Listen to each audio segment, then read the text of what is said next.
ఉంటే అవకాశం ఉంటే మాలలుగా ఎస్సీలుగా పుట్టాలనుకుంటారా ఎవరైనా అని చంద్రబాబు నాయుడు గారు అన్నది అందరికీ తెలుసు, అన్ని మీడియా సంస్థల దగ్గర ఉంటుంది, మన దగ్గర కూడా ఉంటే ఒకసారి ప్లే చేస్తారా?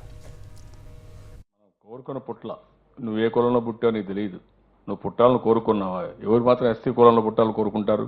డబ్బులు లేకపోతే అందరూ కూడా సంపన్న వర్గాలనే పుట్టాలని కోరుకుంటారు. లేదంటే అందరూ రాజుల కులంలో పుడితే రాజ్యాన్ని ఆలోచన అనుకుంటారు. కానీ మనం కోరుకోం. చాలా వాస్తవాలు ఆయన మాట్లాడుతున్నారు, కొన్ని వెలికి తీస్తున్నారు, ప్రేక్షకులకు అర్థమయ్యేలా, ప్రజలకు అర్థమయ్యేలా.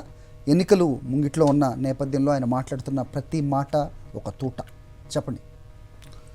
ఇప్పుడు ఆయన ఎట్టా చట్టం తీసుకురావాలి, ఎస్సీలు బీసీలు ఓటు హక్కు రద్దు చేయాలి, మామూలు మనుషులుగా ఉండిపోవాలి వాళ్ళు. దాని మీద వాళ్ళు తర్జన భర్జనలు పెడుతున్నారు. దానివల్ల ఏమైపోయిందంటే జగన్మోహన్ రెడ్డి గారు వచ్చారు ముఖ్యమంత్రిగా. ఆయనకి మనిషి అయితే చాలు, నువ్వు కమ్మానా, నువ్వు కాపా, నువ్వు రెడ్డా, మాలా, మాదిగా, ముస్లిమా, మరొకట అని కాదు, మనిషి. ఈ మనిషి పేదవాడా డబ్బున్నవాడా? పేదవాడైతే ఇల్లు తీసుకో, ఇల్లు కట్టిస్తా, కూడిస్తా, గుడ్డిస్తా, అమ్మఒడిస్తా, అన్ని ఇస్తున్నాడు. ఇవి నేను చెప్పింది హంబకి చెప్పట్లా, నేను వైసీపీ రిప్రజెంటేటివ్ కాదు, నేను కామన్ ఓటర్గా చెప్తున్నా. ఇన్ని రకాలు చేస్తున్నాడు. ఇతను చేసే ప్రాసెస్లో జగన్మోహన్ రెడ్డి గారు అమరావతిలో 50,000 ఇళ్ల స్థలాలు ఇచ్చాడు. కరెక్ట్. 50,000 మంది పాపం ఎస్సీలు బీసీలు ఆడపిల్లలు ఆడికి వచ్చి కాళ్ళకి దండం పెట్టుకొని, భూమికి దండం పెట్టుకొని, ఎవరు రాయి దగ్గర నుంచున్నారు. ఈ సెంటు నాది, ఈ సెంటు నాది, ఈ సెంటు నాది. ఏ సెంట్ అది? కంపు, సెంటు కంపు. ఇదిగో చూడండి, ఇది ఎవరు హెడ్డింగ్ పెట్టి రాశారు ఆంధ్రజ్యోతిలో? రాధాకృష్ణ, కమ్మ నాయకుడు. అంటే ఒళ్ళు బలిసి ఎవరు తెలుసా? చెప్పా కదా ముందు, ఎస్సీలు బీసీలు మన వాడి కళ్ళల్లో సెంటు కంపు అనమాట. అంటే ఎస్సీలు పక్కన ఉంటే వాళ్ళకి సెంటు వాసన, కంపు వస్తుందంట వాసన.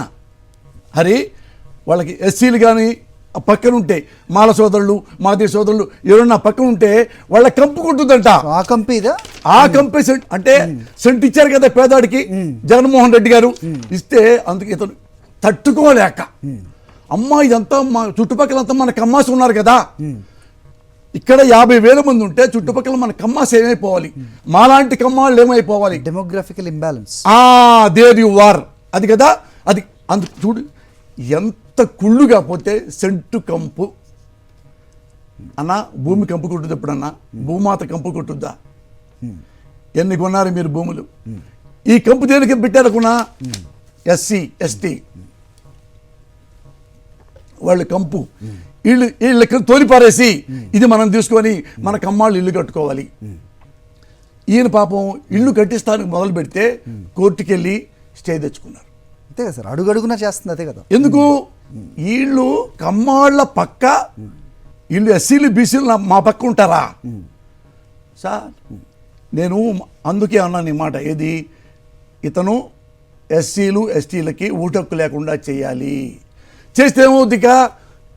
ఇప్పటిదాకా ఏమిచ్చాడు జగన్మోహన్ రెడ్డి గారు? ఆ ఇళ్ల స్థలాలు మళ్ళీ తీసేసుకుంటాం, నీకు ఓటు లేదు కాబట్టి.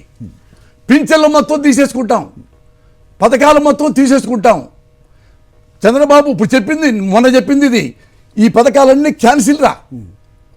నువ్వు అనొచ్చు హరి ఏంటంటే ఎట్టా అంత రూతులేసుకుంటాడా? అంతే. మీడియా ప్రతినిధులు సాక్షాత్తు డిబేట్ల పరంగా వాళ్ళు చెప్తున్నారు, ఇవి ఖచ్చితంగా వెనక్కి లాక్కుంటారు అనేది మీడియా ముఖంగా మాట్లాడుతుంది. కాదు, కొంతమంది ఎవరు పెద్ద మనుషులు అన్నా నాలాంటి, ఇప్పుడు ఒక కమ్మాడు చెప్పినా కానీ ఏమయ్యా మరి నువ్వు కమ్మాడే ఉండి మన ఒళ్ళు బలిసి మాట్లాడుతున్నావు, అంత పథకాలు ఇస్తే మరి తిరిగి ఎట్లా లాక్కుంటాడు చంద్రబాబు?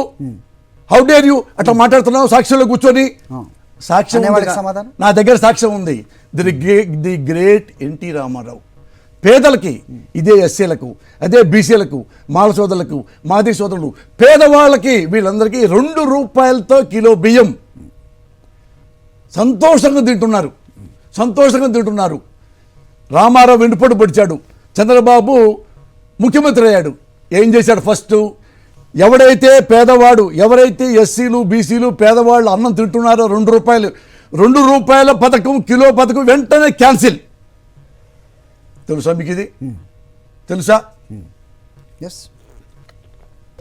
మరి అంత పెద్ద మంచి పథకమే ఇసిరి ఏమొచ్చింది మన చంద్రబాబు నాయుడికి? పేదవాళ్ళు 2 రూపాయలు బియ్యం అన్నం తింటే నువ్వెందుకు పథకం క్యాన్సిల్ చేసావు? అన్నం తినే పథకాన్ని క్యాన్సిల్ చేసిన వాడివి నువ్వు జగన్మోహన్ రెడ్డి గారి కంటే ఎక్కువ పథకాలు ఇస్తావా? ఎక్కువ డబ్బులు ఇస్తావా? ఇదేమన్నా బిజినెస్ అనుకున్నావా? రాజకీయం పాలిటిక్స్ అంటే బిజినెస్ కాదు. అది నారా చంద్రబాబు నాయుడికి. రాజకీయం అంటే నథింగ్ బట్ సర్వీస్. ఇది జగన్మోహన్ రెడ్డి గారికి.